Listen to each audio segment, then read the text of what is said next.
The radio crackles at 2:47 in the morning, and for a second you think it's nothing. Just static. Just the building settling. But then you look at the monitors, all 12 of them lined up in front of you, and something feels wrong. Not wrong like a door left open. Wrong like the air in the room just changed. You glance at camera 1. Parking lot, empty. Camera 2. Lobby, quiet. Camera 3. Stairwell, nothing. And then your eyes land on camera 4, and the screen is black. Not dark, not glitchy, black, like something is covering it from the other side. That is the moment Marcus Webb will spend the next 3 years of his life trying to explain. He was 34 years old when he took the overnight security job at the Harlow Building, a 12-story commercial property on the edge of downtown Columbus, Ohio. Nothing glamorous about it. The pay was $19 an hour, the chair was uncomfortable, and the coffee machine on the third floor only worked half the time. But Marcus needed the work. He had 2 kids, a rent payment that was already 2 weeks late, and a divorce that had taken most of what he had left. The night shift was the only opening they had. He said yes without thinking twice. The building housed about 40 different businesses during the day. Law offices, a dental practice, a small accounting firm, 2 tech startups that were always getting deliveries after hours. Normal stuff, boring stuff. Marcus ran his rounds every 2 hours, signed the logbook, checked the doors, made sure nobody had left a window open on a lower floor. Routine, predictable, the kind of job where you bring a book or download something to watch on your phone because most nights absolutely nothing happens. He worked there for 11 days before someone told him about camera 4. It was a Friday. The guard coming off day shift, a guy named Terry, who had worked the building for almost 6 years, was grabbing his jacket and heading out when he stopped and looked back at Marcus like he just remembered something important. He said it casually, almost too casually, the way you tell someone not to use the microwave because it sparks sometimes. He said, "Hey, one thing. Camera 4 goes out sometimes. Don't worry about it. Don't call it in. Don't go up there. Just let it be." Marcus asked him why. Terry shrugged and said, "Management knows about it. It's handled." And then he walked out the door. If what you just heard already has you leaning forward, stay with me, because this story goes somewhere that will genuinely make you rethink what happens in buildings when everyone else goes home. And if you want more stories like this one told in this style, hit subscribe right now and turn on notifications, because what Marcus found on that camera is only the beginning of what I'm about to tell you. Camera 4 covered the northeast corner of the 8th floor. That floor was mostly empty. One of the tech startups had leased half of it but hadn't moved in yet. The other half had been vacant for almost a year after a small investment firm relocated. So it was just carpet, fluorescent lights on timers, and a long hallway that led to a set of supply closets and a fire exit stairwell. Nothing worth watching, nothing worth protecting, which made Terry's warning feel even stranger the more Marcus sat with it. For the first week after that conversation, camera 4 worked fine. Clear picture, normal view, that long empty hallway with the gray carpet and the flickering light near the second closet on the right. Marcus almost forgot about what Terry said. Almost. But somewhere in the back of his mind, the warning had lodged itself like a splinter. Don't worry about it. Don't call it in. Don't go up there. 3 separate instructions. That's not something you say about a glitchy camera. That's something you say when you want someone to stay away from a specific place. The first time the camera went dark, it was a Tuesday, 3:15 in the morning. Marcus was eating a sandwich and half watching a nature documentary on his phone when the monitor flickered and went black.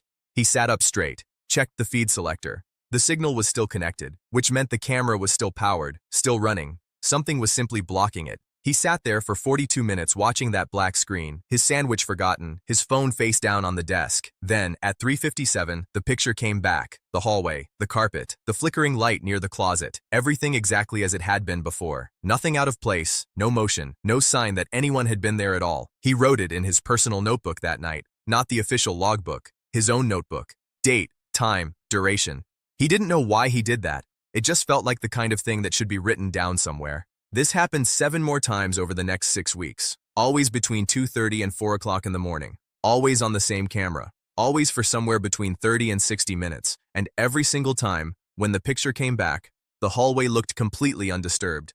Marcus started timing his rounds differently. He began taking his 3 a.m. walk at 2:15, finishing just before the window when the camera would go dark. He wanted to see that hallway with his own eyes before whatever happened, and what he saw each time was nothing. An empty hallway, quiet building, nobody there. Now here's where the story shifts. And this is the part that most people who heard Marcus tell it later said gave them chills, not because it was dramatic, but because it was so completely ordinary.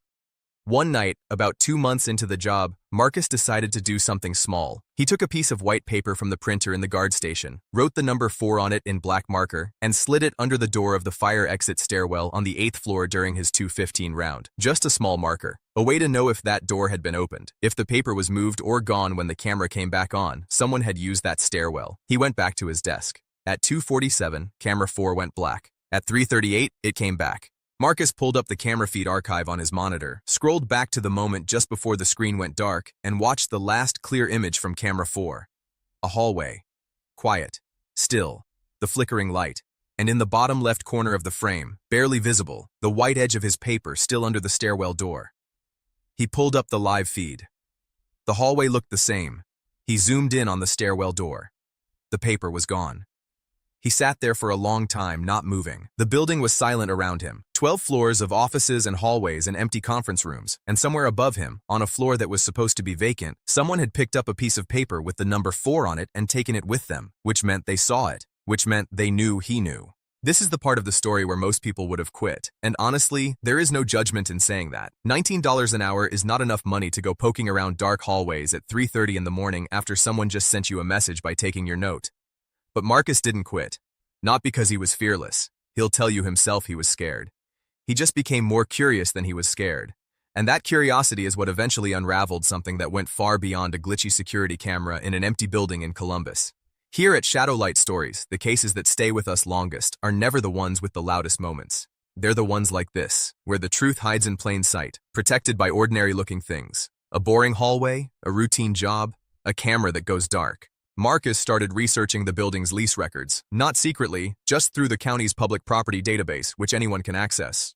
What he found was that the 8th floor's northeast section, the exact area covered by camera 4, had been listed as vacant for 11 months. But the utility records told a different story.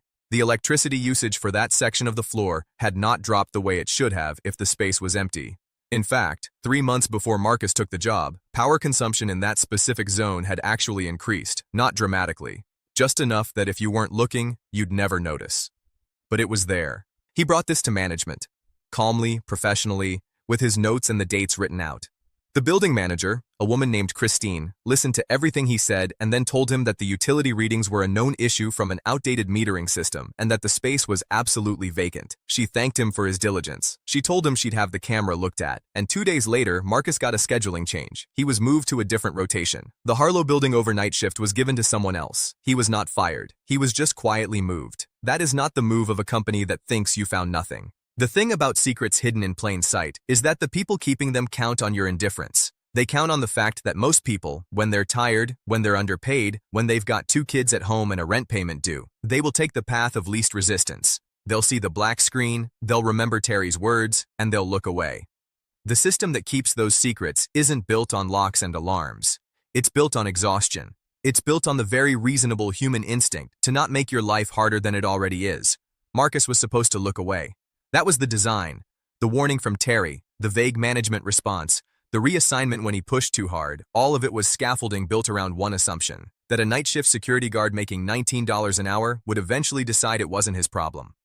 What they didn't account for was that Marcus had already lost a lot. The divorce, the financial pressure, the years of feeling like things just happened to him while he stood there. The Harlow building was the first time in a long time that something felt like it mattered, like what he chose to do actually had a consequence. And sometimes, a person who has been invisible long enough will do something unexpected when they finally feel like they can see something no one else is seeing. He took his notes to a local journalist he found through a community watchdog newsletter, a woman who covered commercial real estate and zoning irregularities. She didn't think much of it at first, but she started pulling threads, lease records, shell company registrations, building inspection logs. 3 months later, she published a piece about an undisclosed subletting arrangement in the Harlow building, where a private firm had been operating out of the supposedly vacant 8th floor space, off the books, under a management arrangement that funneled payments through a property holding company that did not appear on any public documentation. It wasn't the crime of the century, but it was real, and it was only found because a night shift security guard with a piece of printer paper and a personal notebook decided that the black screen meant something. Think about how many black screens you've looked away from. Not in a building. In your own life. The thing that felt off, but you talked yourself out of investigating. The situation where someone gave you a very specific set of instructions designed to make you stop asking questions. We do it constantly. Not because we're cowards, because we're busy. Because we're tired. Because someone in a position of authority used a calm, confident voice to tell us it was nothing. And we decided to believe them because believing them was easier. What Marcus found in the end wasn't even the real revelation. The real revelation was the paper. The moment he put that small marker down and someone on the other side picked it up and took it, because that is the moment when the invisible becomes visible, when the passive watcher becomes the person being watched, and the only tool he used to get there was a piece of printer paper and the refusal to pretend the black screen was normal. Here's what I want to ask you, and I mean this genuinely. Think about it before you scroll away. Have you ever been in a job, a situation, a relationship, where someone told you not to look at something? Not in those exact words, but effectively. Don't ask about that. Don't go there. Don't bring it up again. Drop that in the comments. Tell me what it was like to either look away or look anyway. Because the people who have been in Marcus's position know that the weight of the unasked question is heavier than almost anything you find when you finally ask it. Share this story with someone who works a job where they feel invisible. Not because they need a lesson, but because sometimes people who spend their nights alone in buildings with flickering lights and static radios need to hear that what they notice matters, that the quiet observations of an overlooked person can pull back something that was never supposed to be found. The hallway was supposed to be empty, the camera was supposed to be broken, and Marcus Webb was supposed to be just another guy who looked at the black screen and went back to his sandwich. He wasn't, and neither are you.